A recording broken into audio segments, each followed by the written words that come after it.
Lithuania is standing up for Taiwan. It is welcoming a new Taiwanese representative office in its capital, despite economic and diplomatic sanctions from Beijing.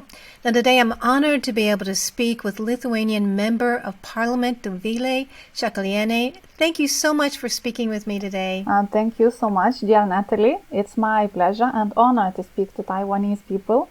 So, really hello to everyone. Yes, we're all very grateful for the strong stance that Lithuania is taking for relations with Taiwan, especially as Beijing has been giving your country so much pressure. They've recalled their ambassador, they're halting exports from what we hear. Can you tell us how this pressure is affecting your country? So there are some economic effects, but they are not devastating, primarily because our economic ties are not very extensive. China is 7th largest importer with 1.2 billion euros and 22nd largest export partner with 300 million euros, while Chinese direct investment in Lithuania is less than 8 million euros. So we can suffer this because losses due to China's retaliation tactic would cost us probably up to 0.5% of our country's GDP growth. But it's not big drama. I mean, what we say is we can stand it, we can somehow manage it.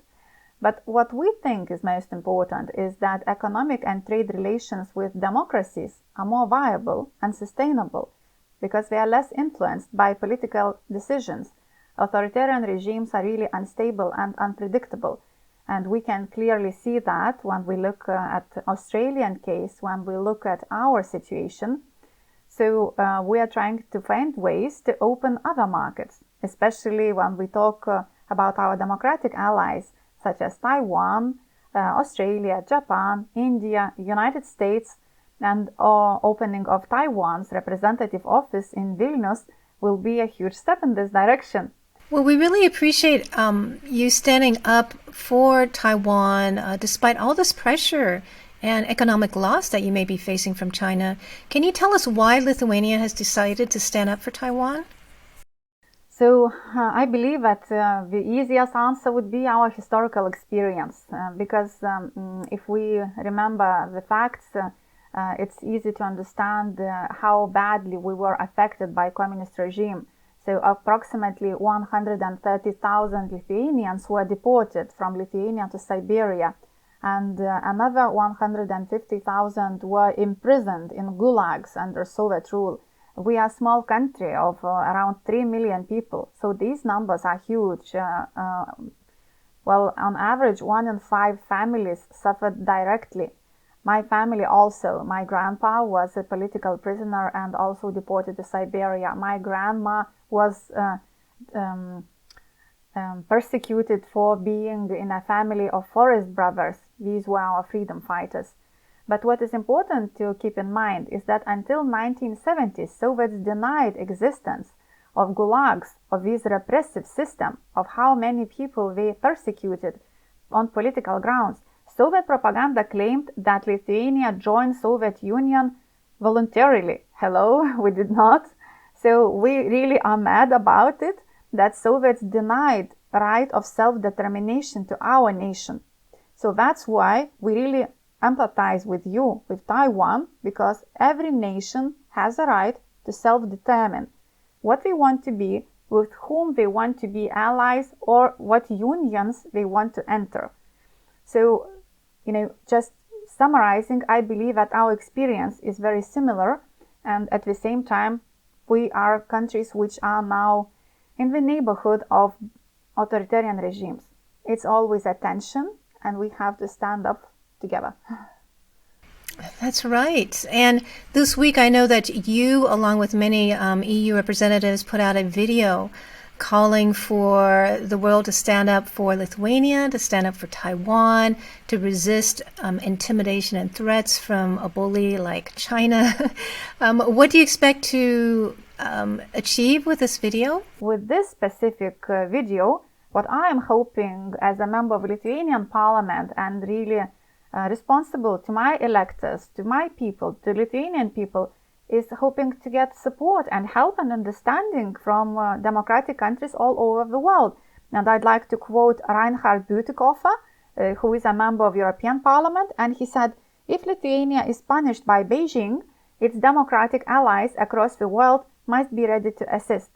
And another, I think, very sensitive moment was by Representative Shiori Yamao, who said, "Taiwan has a vital role to play in the international community, and all states have the right to establish relations with Taiwan as they see fit on their own." I actually spoke with Reinhard Bütikofer last week and about the report that the EU put out regarding upgrading relations with Taiwan. So do you see that the EU is trying to grow stronger in its ties with Taiwan, and is there more willingness to withstand pressure from China? Of course, that's a very simple answer. And what is important, I think, in this situation is that we are understanding that China has used a lot of divisive techniques from 17+1 to their wolf diplomacy and etc. in trying to exploit our vulnerable spots, in trying to turn us against each other. And European Union is, of course, it's a huge bureaucratic machinery too. It's a bit slow sometimes, but the message is more and more vibrant that democratic countries should stick together, and that also we should support even the smallest members of our community. One of the things that really frustrates China is that Lithuania is a member of EU and NATO, and it's one more proof that international formats like this, they not only protect but also empower even their smallest members. We are a small country, but see, we are tough because we have big brothers and big sisters next to us, and we're all sticking up together. So I'm hoping that talking about Taiwan, we will expand a lot of areas, from cultural to economical to health. Pandemic context gave us a lot more to work with and to talk about, and everything else that we'll see fit. Us, we will decide it. You and us. That's wonderful. I really admire the strong stance that Lithuania, as a small country, about 3 million people, right, is taking. What kind of impact do you think that this is going to have on the whole world, other countries and their relations with China and with Taiwan? Let me be honest. China is one of the countries that is not really happy with the current world order, because the current world order is rules-based. It's international standards-based. It's not really supportive of the crude, naked power, which is devoid of rules, devoid of agreements and standards. So, in my opinion, China is trying to challenge this and to change this. And our position of a really small country who has suffered horribly, it took us 5 decades to regain our independence, but we made it. Being vocal about human rights violations, being supportive of other democracies suffering or in danger of authoritarian regimes, is also giving a message that it's not up to your size or to your economic power. In this context, I believe that it's going to be tough, and probably not for a year. It's going to be tough for decades. China is a huge country, and it's geopolitically a very, very powerful player. So it's not a sprint, it's a marathon. Lithuania did one a very, very difficult marathon for half a century. We'll do another. Well, it's wonderful to see the strength and courage of the Lithuanians. You were the first country to declare independence from the Soviet Union before it even dissolved. Where do you think the courage of your people come from?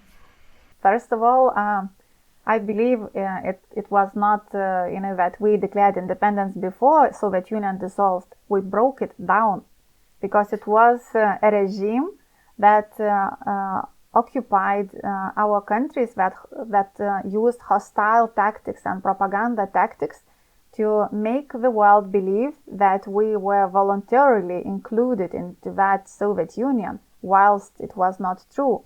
They occupied us.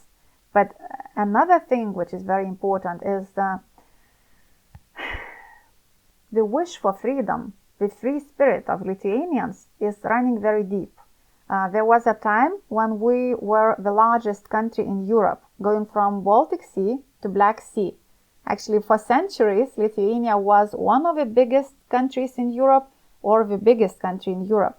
But we were always tolerant people. We never suppressed religion and language of the nations that were connected to us. There was always alliances.